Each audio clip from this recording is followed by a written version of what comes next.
Alright everyone, so now that everything's disassembled, finished welded, we went ahead and pressure washed the frame here, and we've got everything wiped down with, well, it's called Prep-All is the product. I don't remember who makes it, but anyways, everything's wiped down, and including the axle housing and all the links that are hanging here. So we are going to spray this. What we're going to be using for this is a Rust-Oleum Farm and Implement paint. We got a red oxide primer here and the low gloss black. We're going to be thinning it with some acetone, and we've got a little bit of hardener here to get it to harden up nice, and it'll actually kind of help improve the shine from what I keep reading. This is the first time we've done this. I just bought a Harbor Freight paint gun. It's on the floor over there drying. I just cleaned that with acetone. And yeah, we're gonna give this a shot, trying to spray everything. We already went ahead and mixed everything, or shook it all here. So I'm gonna open this up and try to figure out how much paint we're gonna use. So hopefully can only do this in one hit here. So we're gonna do this at a 3-to-1 ratio, which is right here. So I'm thinking maybe 400 right here. I think on the 4 mark, I think we're going to try this.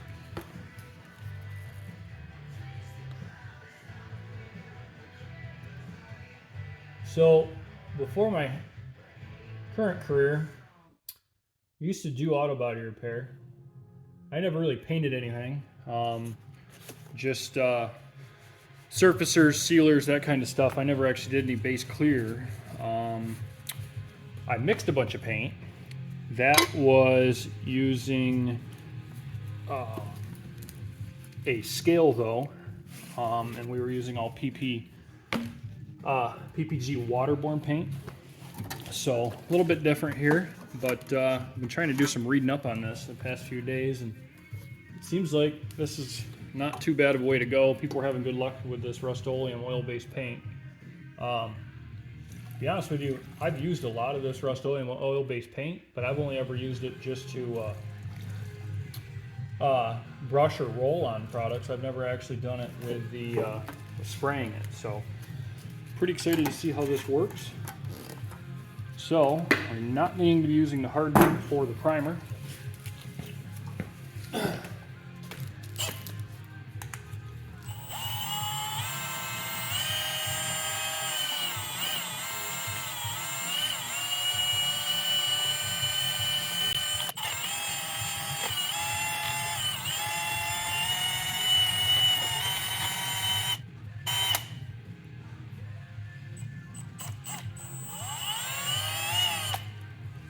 Alright, say we got everything mixed pretty good here.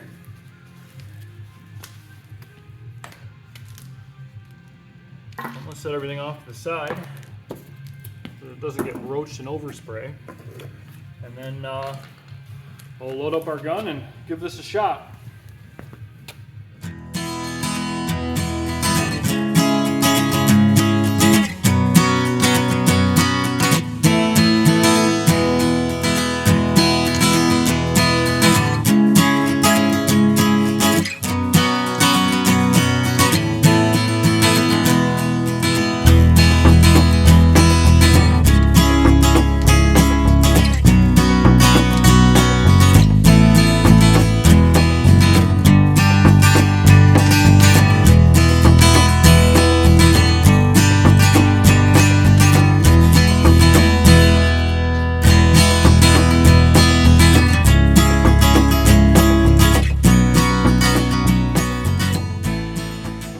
Alright, so I just went ahead and got our gun and our mixing container cleaned up here. With the Harbor Freight gun here I decided to get the disposable cups. That's what we always use in the auto body stuff. And it saves another cleaning step for only another $6 or $7, whatever they were. So anyways, I'm pretty happy with how this came out. The links are hard to see, but the frame here looks really good. Obviously, you can see the shininess to it. It still has a little bit of time of flash off. Some of you probably wondering why I didn't mask stuff like the fuel tank off in the back of the cab or whatever. That's why. Before the box goes back on this, we still gotta put cab corners on this. And then the entire truck is getting painted because he hates this pewter color, and the new box that's rust free is teal. So the whole thing's getting painted anyways. Didn't bother masking that off, and I'm spraying this black in a couple hours. From what I understand, this doesn't really have to sit quite that long. It should be all set to go in about 30 minutes or so. It's currently 58 degrees, I think, in the shop here. Maybe it's 60, but it's not quite as warm. And I have to go pick up another turbo truck, which you'll also see on the channel here, to build the turbo kit. And so when I get back, we'll shoot this black. But yeah, I am liking it a lot. All right, so now that our primer's all flashed off, we've got our black all mixed up, and time to shoot some black.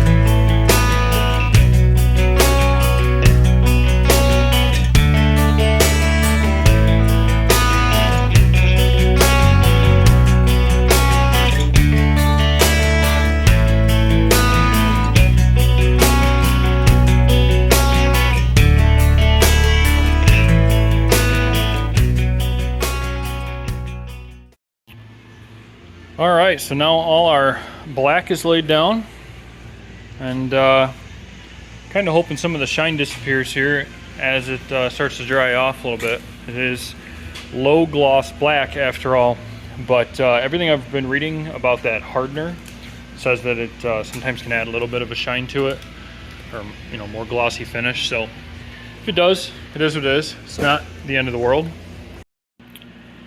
And as you can hear in the background, besides the Nickelback going, the heater is on currently. I kicked the heat temperature up from 60 in here to 63, just to give a chance for a little bit more warm air to circulate around a little bit. And I'm not in any real rush to assemble this. It's currently about 5:30 in the afternoon here, and I'm not going to get to this until about noon or so tomorrow to reassemble. But I'm really happy with it. I mean, I didn't have to make any adjustments to the gun, really.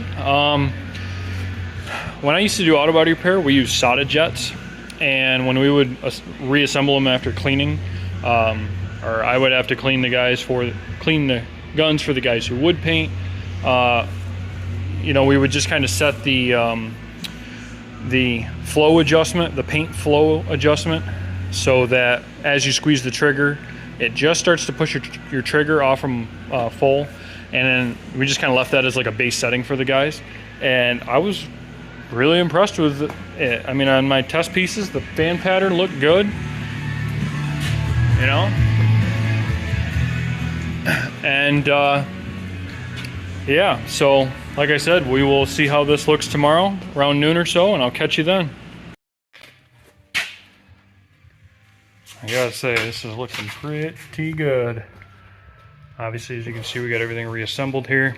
I didn't really cover it much because it wasn't much more than just hammer a few bolts together through the bushings. We got everything filled with gear oil. Got our roughly ran our parking brake cables here.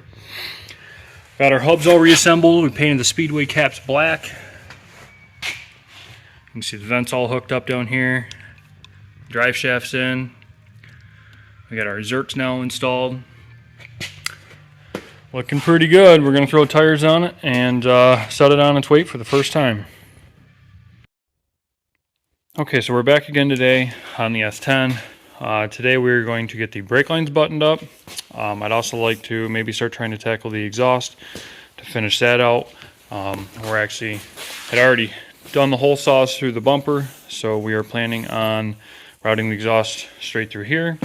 One of the reasons we didn't finish that up before was because these shackles that used to be right here in the frame for the leaf springs were kind of going to be in the way a little bit, and didn't want to have to redo the exhaust after we were done. So might tackle that today. Now what I'm going to do is get the brake lines figured out on the rear end here. So as I covered before, this is a Speedway Motors Grand National Ford 9-inch rear end, and it comes with these brake calipers with parking brakes that all they say are GM metric. And then if you look further in the description, it says fit 79 to 85 Cadillac Seville or whatever, right? Well, the issue I ran into was the brake lines they sent us, or brake hoses they sent us, they were way too small on the end. This has a 7/16 banjo bolt on this instead of 3/8 like some of the other ones do. And so I didn't have enough meat on the end of those to even try drilling them out or anything. I went to our local Napa here, and I was able to find these brake hoses, 682, 933, and 932. And again, the end of them is a little on the smaller side. I think these are 10 millimeter, but I'm going to drill these out just a little bit to get to our 7/16. Obviously going to blow them out afterward, make sure we don't have any metal shavings in here. They're going to contaminate any of this. And then I've got our 10 millimeter flare fittings that are going to fit the end of these hose. I've got our 3/8 on 24 fittings that are going to fit the stock rear hose. We're going to get the hose mounted to the axle and flare up some lines quick. All right, so we've got our outer caliper brake hoses attached. Now we got to do our center hose here. And to do that, I think the safest place to put this is going to be right here on this upper 4-link bar mount, or link bar mount, whatever. And it already has a hole in it here. So what I'm going to do is I'm going to put a nutsert in here. People call them thread inserts, or there's a bunch of different names for them. But this is 1/4 inch, so you could drill and tap it. But I have this nutsert kit.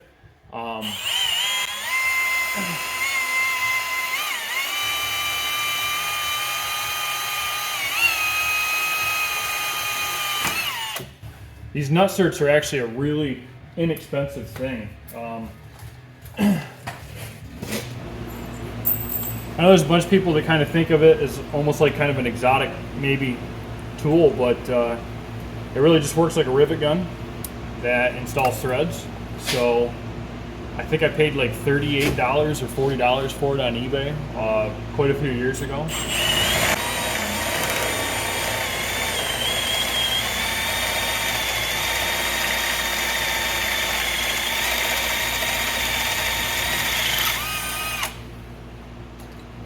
Okay, so now that I got our hole drilled, we get our kit out here. So it includes the rivet gun and a ton of different size inserts. This is going to be an M6 insert that we're using here, a steel one. This comes with both steel and aluminum. But you don't want to mix and match because you end up with galvanic corrosion from your two dissimilar metals. So we're just going to thread our nutsert onto the end of the tool here, and then insert it in there like that, and just give this a good squeeze, just like a rivet. And then we unthread the back of our tool, unthreading it from the insert, and just like that we added a set of threads. In my opinion, it is way easier than drilling and tapping, and you end up with thicker thread too. So, but anyways, now that that's installed, we go ahead and clamp or bolt our hose on here.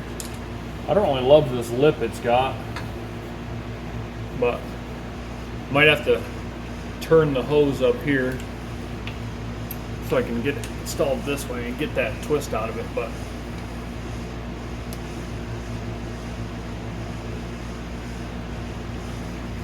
anyways, we're gonna just go ahead and bolt it down just like this, and I'll get this twist out of the hose right here at the fitting here in a second. But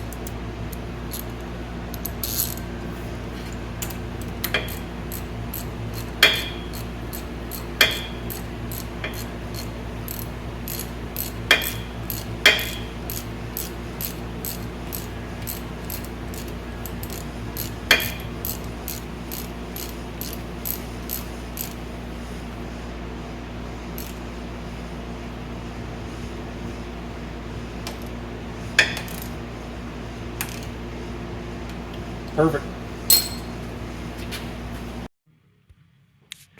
All right, ladies and gentlemen, kind of fitting since that song's playing in the background right now. That's gonna do it. I went ahead and got the brake lines on. I'm just gonna end up zip tying them to the axles because I didn't think far enough ahead to put little tabs on here, but these lines are all bent up with copper nickel. Everything, only thing that's left to do really, I guess, back here is grease all the joints and tighten the jam nuts up. But I'm not gonna bore anybody with that.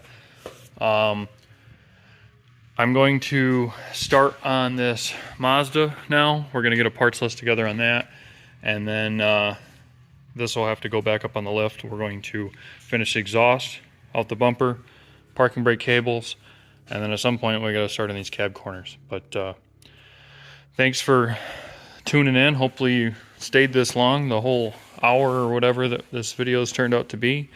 And make sure to like, share the video to any of your friends with S-10s, and hit that subscribe button. Thanks.